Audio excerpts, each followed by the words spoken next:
Here we go. All right, everybody. Buffoonery again. We are back for another one of our B2B Growth Labs. We've got a limited amount of time today, so we're going to try and make it as valuable as possible and really make this count. It's too bad because this one is a massive topic. I'm talking about like Bible thick. What do I mean by that? The knowledge transfer crisis. Every company has one.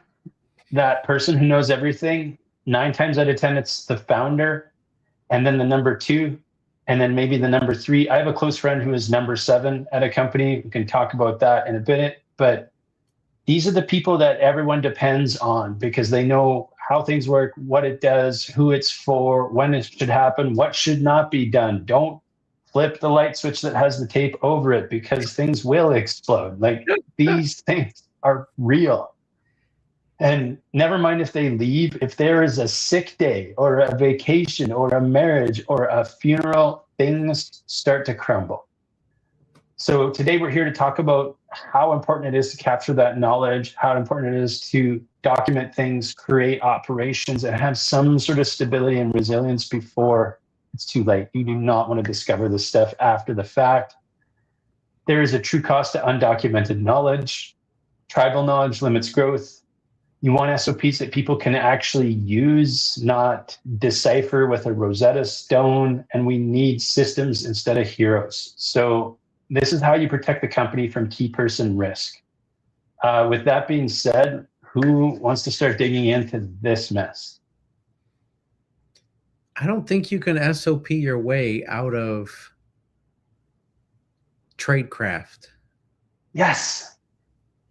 You just, they're in tradecraft. We say in music too, you got to do it till it's in your hands.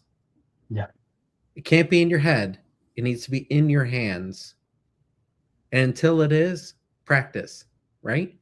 So no amount of writing an SOP will put the torch in skilled hands, the bass guitar in skilled hands, the saxophone in skilled hands. It's got to be in your hands. And the only way there, 10,000 hours. Not once have I ever watched the 50 different movies of the sniper in training and had the guy tap him on the shoulder who's looking through the thing and be like, did you read the book? Right. Right. Now, to be fair, in that discipline, there's a lot of applied science. You you tape your dope to the buttstock of the weapon, and when you lay down on that rifle and you look through the scope, you're seeing the wind. I know that sounds crazy to say, but that's what you do, right? So it's a lot. There's the amount of math, internal, external ballistics, your personal relationship with that weapon. There is both SOP and tradecraft in that. You don't get there without reading the book.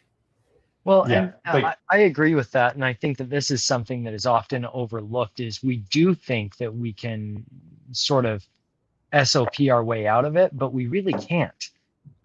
There is a lot of institutional knowledge that is just trapped in people's heads, and it's hard for them to get it out.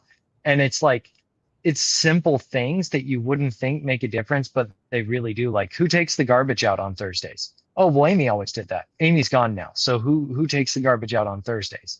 Right? It's like all of these little unforeseen things that are required to make organizations function that we don't often think about. We think about the overarching operational practices, but we don't think about the micro practices that are also important to make things work. And let's make the problem exponentially worse. And rather than talk about the individual contributor, talk about the servant leader who has loyal staff who are exerting greater than a discretionary level of effort, i.e. greater than 80%, and you gender discharge them, right? Your position's eliminated. Hashtag insert unqualified different gender here, right? So if you do that kind of thing, What happens to the team? Well, you get massive turnover over the next 3 to 5 years. But the week after, one guy gives notice and leaves. And then a month after that, another person gives notice and leaves. And a year after that, another and another and another. And in 3 years, everybody is left. Right? So you don't want to take accountability for, hey, I just did a biased thing and got rid of a really valuable people leader. Right? You just say, oh, well, if you're going to make an omelet, you got to break a few eggs. At least I got the cost basis down for the organization. Well, the impact of when your best employee is leaving, by your hand or not, is exponential. It trickles. It's a thing. What about?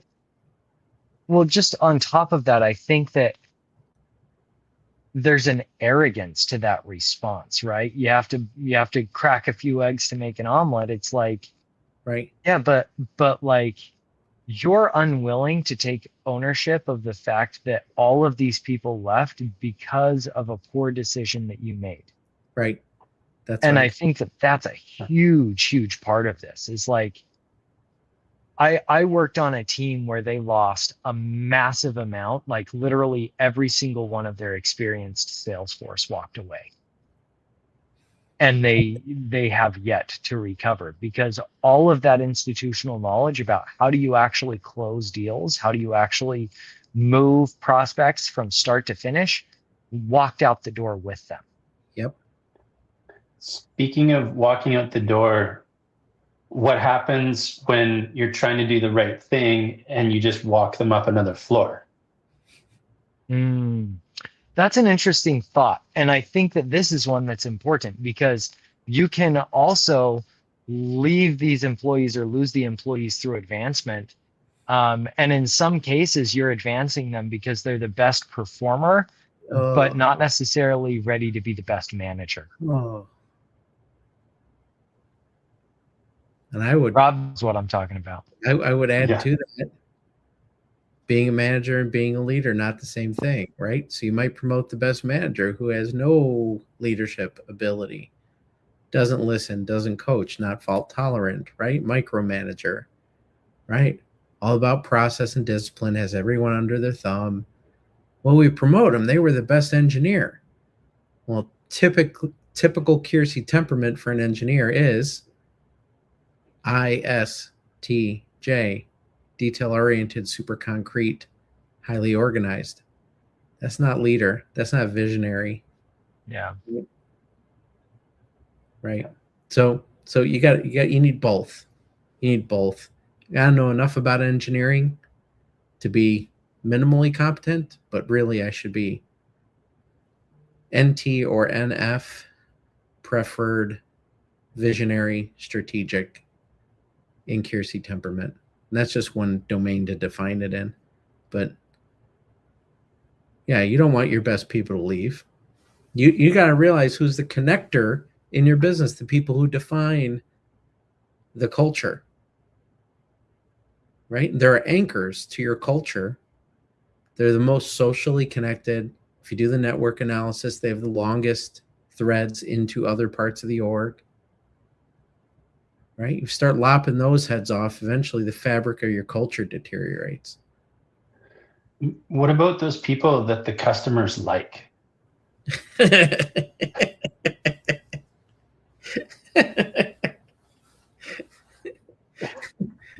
Do customers like people? Why do you look scared, Zach? Because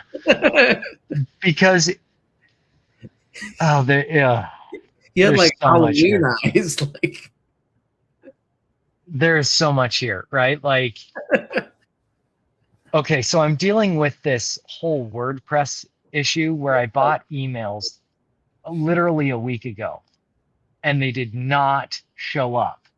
So I was working with their support trying to get these emails to show up. I couldn't get a human being to respond to me in less than 8 hours. I kid you not, 8 hours. So when we're talking about the people that employees like, I'm like, there is no such thing. But then But then I'm like, yeah, okay, there are some people that are just like customer whisperers and employee whisperers. But the problem is that those are the kinds of people that if you're in management, you need to get them on your side, because if you don't have them on your side, they will lead a rebellion, because they're very persuasive and it causes all sorts of problems. So they may not necessarily be the quote unquote manager, but they are sort of the spiritual leader of the team. And when they leave, that has a massive impact as well. And they can lead a mass exodus as well. And so you've got to be aware of that. I've got a personal story on the subject. Working on a project, so we're taking bids right now. Super simple. And the SDR who I've been interacting with, he's doing his job, trying to get me in touch with the guy who's supposed to give me the bid. He's doing awesome. It's shaky ground, right? Like first call, 45 minutes. This is what we want. This is what we're going to do it. Second call, the guy basically read the thing back to me the first time. I'm like, I thought we were getting numbers today. Right? Third follow-up, fourth follow-up. I'm like, where are the numbers? Where's the proposal? But the SDR has been so awesome. I honestly took a call from him yesterday. I'm like, how long you been doing this? He's like, 3 months, and this might be my last week if things don't happen. Like I'm supposed to get some work through the pipeline. And I was like, man, what are they paying you? If they fire you, call me. Right. Because you know how to follow up. And I know how to write a proposal. Like that might actually work. The guy you are working for doesn't know how to get this is what we're doing across the finish line in any time that somebody who's trying to buy a bid would appreciate. And I just think anecdotally, like that happens at so many different levels in an organization where like there is somebody who's trying to do their job and make a good handoff, and then it just doesn't go anywhere. Whether that's onboarding or sales or like all the different parts of the customer journey. And there's probably a high value and a very sober moment of like going back through, whatever you're responsible for and who's responsible before and who's responsible after, and asking some very serious questions. Because I guarantee it's costing you customers. Yes.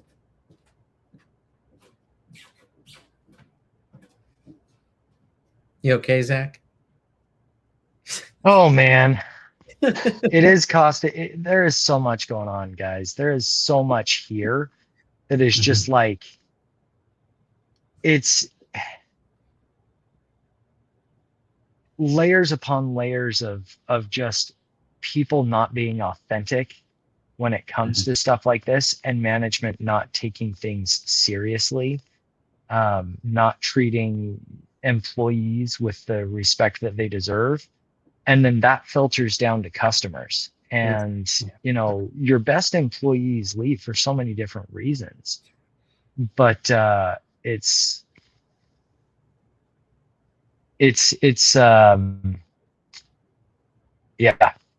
often will chase customers with them. And in a lot of times, like in a lot of ways, those are the customers that are the really, really good ones that you want to keep around. I think that's such a significant point, Zach, because people think that the customer is doing business with the company, but really they're doing business with that person who's providing them the service. And you can lose a lot because of that relationship. That's probably hugely undervalued, to your point. Yeah. Hey guys, I've got to jump, but point of the story is, as always, don't be a dick. See you. Are you still on?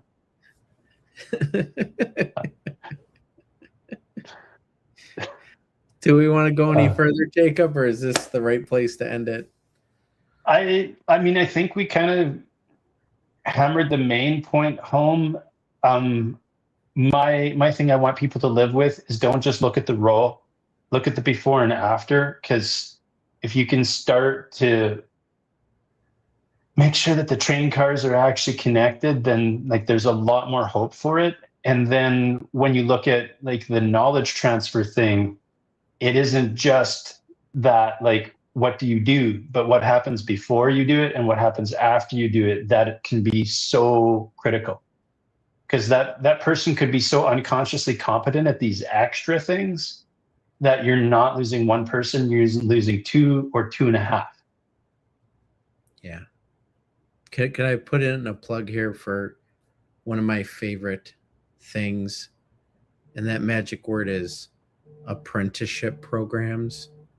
Beautiful. Europe seems to get this. The United States doesn't want to do it. But especially when we get to trade craft, things like field service, right? Having 6 to 12 months of overlap between the onboarding junior and the senior about to retire, right? That helps move it from that skilled tradesperson's hands into that young aspiring person's hands. And they get to ask why a million times. I met with a very smart business owner yesterday. Like you just reminded me of it. HVAC, small company, he's got himself. We're talking about how voice AI is going to route service calls. Right. And I haven't heard this kind of clarity before. He was like, mine are 2 hours. My technicians are 3. They get enough time to get the job done because they're juniors. And he's just like, if this thing works, that's the one thing I care about, is that it knows the difference between me and them so that we can continue to provide this quality of service. And, you know, that to me was exactly what you're talking about, that smart business owner. And in that situation, you know, the understanding that their junior is there, it's so super clear. And then they're set up with the time to perform instead of the setup for failure. Right. All too many see is the cost. And they assign the total cost of the apprenticeship time devoid of anything on the value side of the equation, right? It's not that the apprentice doesn't offer value while they're out there. They do work. Yeah. They do work. And your average call time can go down, right? It's possible depending on the kind of work we're doing. So you do get value out of it. Not the same value. You don't get 2x. You probably get 1.6x, right? They're not a force multiplier. Right. But as they get better, depending on the work, they can become a force multiplier. And that's the point when you know the apprenticeship is done. When 1 + 1 = 3, they're good. Yeah. Brilliant. Yeah. Lessons from the military, right? Come on. Absolutely. Yeah. So let's especially as we're reshoring manufacturing, right? Yes. And more jobs, more people are saying, I'll go to the trades, right? Yeah. I hope those two groups of people hear the value of structured apprenticeship programs with skill matrices, right? Skill logs, documented, right? Experience by task, number of experiences by supervised faculty, right? Your mentor, your coach, right? Put that structure in place. You get the dang logbook signed off and you know they're good, right? Absolutely. They've had all the experiences you need them to have, and also gives them the direction to say, this is the experience I need to have at the end of the apprenticeship when they're no longer hip to hip with the more senior person, when they're more like, I need to hunt down these last 10 experiences, and they're at large in the force, flying around, servicing pipeline or whatever they're doing, right? Yeah. They use that guide to get them to those 10 experiences. Right? There's a job in the military I had to do to go from green hat to white hat, to become a quality assurance person. I had to torque a main rotor head on the aircraft. Now that's a 4-person job. Okay. And you only do it when you install the main rotor head. And that's a flight line job, not an airframes job. Got it. So for me to check that box, I had to know I needed to check that box, check my skill log. It's the only thing I'm missing. And I had to wait for that opportunity to present itself. And then I had to advocate for myself. Hey guys, can I help you torque that main rotor head? Sure. Donate my time, pass around a torque wrench for 4 hours. And while I'm there, ask them, why does it happen this way? How do you know the sequence? Why is it step 3 times? Where's the lock? Right? There's a whole thing. Yeah. You do the thing. Hey, can you sign off my logbook? Ba-ding, ba-ding, ba-ding. Change my hat.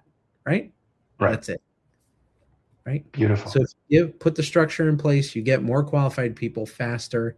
You get less gaps in productivity. You get less customer problems, to your point. Right. Right? So if you need help doing this, there's people who know how to do it. Absolutely. Yep. It's always a process. Yep. Let's go. Awesome. Well said. I like ending on a solution. Absolutely. Yeah. And that's the whole point, right? Like, how do we solve things and make things actually better instead of just saying it's broken and walking away? That's right. Yeah. Beautiful. See you next week. As always, thank you for your time. Awesome.